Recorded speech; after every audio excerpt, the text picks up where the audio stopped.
Hello बच्चों, कैसे हैं आप सब। उम्मीद करता हूँ सब अच्छे होंगे। बट आज हम बहुत दिनों बाद दोबारा रिकॉर्डिंग पर आए हैं। बीच में कुछ दिक्कत आ गई थी, इस वजह से कई दिनों से रिकॉर्डिंग नहीं हो रही थी, लेकिन कोई नहीं, हम अभी कंटिन्यू करते हैं। देखिए बच्चे, क्या है, आज हम क्लास 10 चैप्टर नंबर 5 का 5.3 करने जा रहे हैं। बेटा ये एक्सरसाइज ऐसी है जिसमें आपको सारे टर्म्स को जोड़कर बताना है, और इसका हमने इंट्रोडक्शन पहले बना रखा है। जो बच्चे पहली बार हमारे वीडियो पे आ रहे हैं बेटा, मैं उनसे रिक्वेस्ट करूंगा कि सबसे पहले वो हमारा इंट्रोडक्शन देखें, तब क्वेश्चंस पर आएँ। ध्यान दीजिए क्वेश्चन क्या कहता है बेटा। क्लास 10 चैप्टर नंबर 5.3 का क्वेश्चन नंबर 1।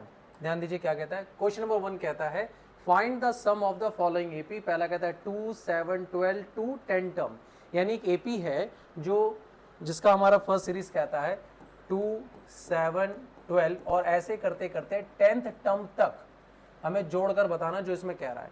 तो देखो सम का जो फॉर्मूला होता है बेटा बहुत सिंपल है। किसी भी सीरीज का सम का फॉर्मूला होता है Sn is equal to n/2 bracket में 2a प्लस n-1d।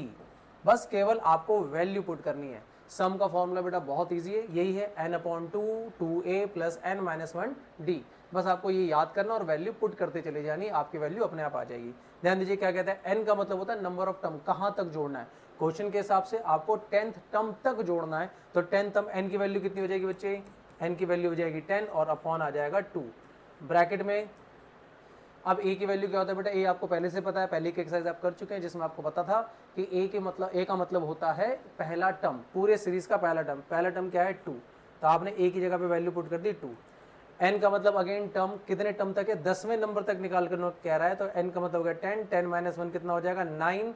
और d का मतलब होता है डिफरेंस, और डिफरेंस आपको पता है हर सेकंड टर्म में से पहला टर्म घटा के देते हैं, 7 में से दो घटाएंगे कितना आएगा 5 आ जाएगा। ये बड़ा आई होप आपको बात समझ में आ रही है कि बस कैलकुलेट कर दीजिए, आंसर आपके सामने है। आप इसको जब कैलकुलेट करोगे देन आंसर आएगा बेटा कि 2 से कैंसिल हो जाएगा, आ जाएगा 5, और ये सॉल्व करेंगे अगेन कितना आ जाएगा 4, और ये हो जाएगा 9 5 जा 45। अगेन सॉल्व करोगे कितना आ जाएगा, इसको सॉल्व करेंगे आ जाएगा 49, और 49 इंटू 5 कितना हो जाएगा 490 का आधा 245।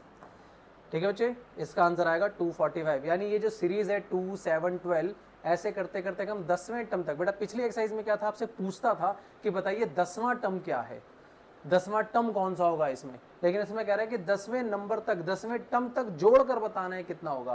पहला 2 अगला 7 जोड़ के देखो कितना हो जाएगा 9, फिर 12 जोड़ दो उसमें, 12 और 9 कितने हो जाएंगे 21। ऐसे ही करते करते 10वें टर्म तक जोड़ना है, तो एक साथ आंसर कितना आ जाएगा 245।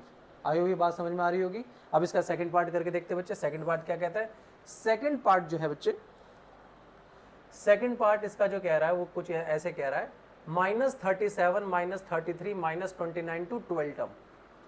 ये दिख रहा होगा -37, इसमें माइनस का 37 दे रखा है, फिर माइनस का 33 दे रखा है, फिर माइनस का 29 दे रखा है। ऐसे करते करते 12 टर्म तक आपको जोड़ना है। ठीक है, तो पहले आपको इसमें पता करने की जरूरत नहीं कि आपका 12 टर्म क्या है, वही फॉर्मूला आपको डालना है। तो इसमें Sn सम का फॉर्मूला होगा, इसमें सम का फॉर्मूला आ जाएगा बच्चे n/2 ब्रैकेट में आ जाएगा 2a प्लस n-1d। बस केवल वैल्यू पुट करनी है। वैल्यू क्या होगी बेटा, इसमें वैल्यू कहता है n की वैल्यू है 12, 12 अपॉन में 2a की वैल्यू क्या होगी बेटा इस सीरीज में, a की वैल्यू हमेशा इसमें पहला टर्म होता है। पहला टर्म कितना है बच्चे, माइनस का 37, देखो माइनस है ब्रैकेट में अलग से पुट कर दो, प्लस n अगेन n का मतलब क्या है 12, 12 - 1 कितना हो जाएगा 11, और d कितना होगा बच्चे, d हमेशा सेकंड टर्म से फर्स्ट टर्म घटाते हैं, तो थोड़ा साइड में इसके लिए कर लीजिए। d क्या होगा, d हमेशा होता है a2 में से a1 घटाते हैं। थोड़ा यहाँ पे माइनस वाला कंसेप्ट है, इसलिए आपको समझा के बता रहे हैं कि माइनस कैसे डील करेंगे। a2 है बेटा इसमें -33, दूसरा टर्म है a3, है ना, ये रहा दूसरा टर्म -33, उसमें से हम पहला टर्म घटाएंगे, तो हम घटाएंगे इसमें क्या घटाएंगे -37, एक बार फिर माइनस आ रहा है, तो ये दो माइनस एक साथ होंगे तो ब्रैकेट में कर लेंगे -33, और ये माइनस माइनस प्लस हो जाएगा 37। फाइनल आंसर जो इसमें आएगा हमारा वो आ जाएगा प्लस का 4 आ जाएगा। इसमें फाइनल आंसर जो आएगा हमारा वो प्लस का 4 हो जाएगा। ये कलर कैसे बार बार चेंज हो रहा है बेटा पता नहीं, लेकिन आपको बात समझ में आ रही होगी, प्लस का हमारा 4 हो जाएगा इसमें। ठीक है, अब वही प्लस का 4 हम यहाँ डी में हम पुट कर देंगे, प्लस का 4 हम इसमें पुट कर देते हैं। ठीक है, ये हमारा वैल्यू पुट कर दिया। अब सॉल्व कीजिए बेटा, इसको सॉल्व करने पे आंसर कितना आ जाएगा 6 आ जाएगा। यहाँ पे आ जाएगा 37 का डबल हो जाएगा 60, और 74 माइनस का 74 और ये हो जाएगा 11 इंटू 4 प्लस का 44। अगेन इसको सॉल्व करेंगे, ये आ जाएगा माइनस का 74 प्लस का 44 बेटे, टोटल मिला के कितना आ जाएगा, ये आ जाएगा माइनस का 30 आ जाएगा। और माइनस का 30 कितना हो जाएगा बच्चे, ये माइनस का 180 हो, माइनस का 180।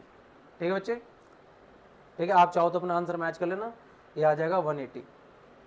तो आपने देखा कितना ईजी है, केवल वैल्यू पुट करनी होती है। तो इसके आगे के जितने क्वेश्चन होंगे बेटा सब इसी तरीके से होंगे, केवल उसमें वैल्यू पुट करना होगा। ठीक है बच्चे, मिलते हैं हम नेक्स्ट वीडियो में।